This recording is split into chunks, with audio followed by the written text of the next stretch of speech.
Сәлеметсіздер ме? 6 сынып оқушылары бүгінгі видеода дүниежүзі тарихы пәнінен 4-ші тоқсанның 2-ші б-жұбысына талдау жасап беретін боламын. Видеоны көріп бастамас бұрын әдеттегі тіркелмеген оқушылар болса, каналға тіркеліп кетейік. Бұл жерде бөлім реформация және ғылыми революция бөлімдері бойынша 2 бөлімнен алынатын тапсырма болады. Яғни оған 20 минут беріледі. Бұл жерде 2 тапсырма бар, ешқандай қиындығы жоқ. Екеуі де оңай тапсырма. Бірінші тапсырма: берілген мәліметтердің ақиқат немесе жалған екендігін анықтаңыз дейді. Бірінші, шіркеулердің баю көздерінің бірі индульгенция сату болды. Яғни бұл ақиқат болады.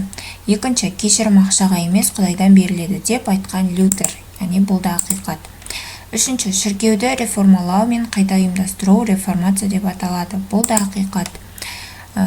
Яғни бұның барлығы расымен де айтылған нәрселер. Төртінші, яғни мына жерде шатасып кеткен, 5-ші емес, 4-ші, Рим папасы реформациямен күресу үшін иезуиттер орденін құрды дейді. Яғни бұл да ақиқат болып табылады. Келесі екінші тапсырма. Екінші тапсырма: адамның дүниетанымы мен қоғамдық өмірдегі дін рөлінің өзгеру себептерін жазыңыз дейді. Дүниетаным, оның бірінші себебі аспан денелері туралы жаңа түсініктер пайда болды. Екінші себебі жаңа жерлер, жаңа материалдар ашылды. Ал қоғамдық өмірде бірінші себебі адамның ар-ожданы, пікірі, еркіндігі, бостандығы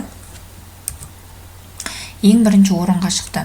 Ал оның екінші себебі адамдардың сана сезімі, рухани байлығы жаңа деңгейге көтеріліп, шіркеу үстемдігінен босады. Яғни айтқанымдай, бұл тапсырманың екеуі де оңай болды. Енді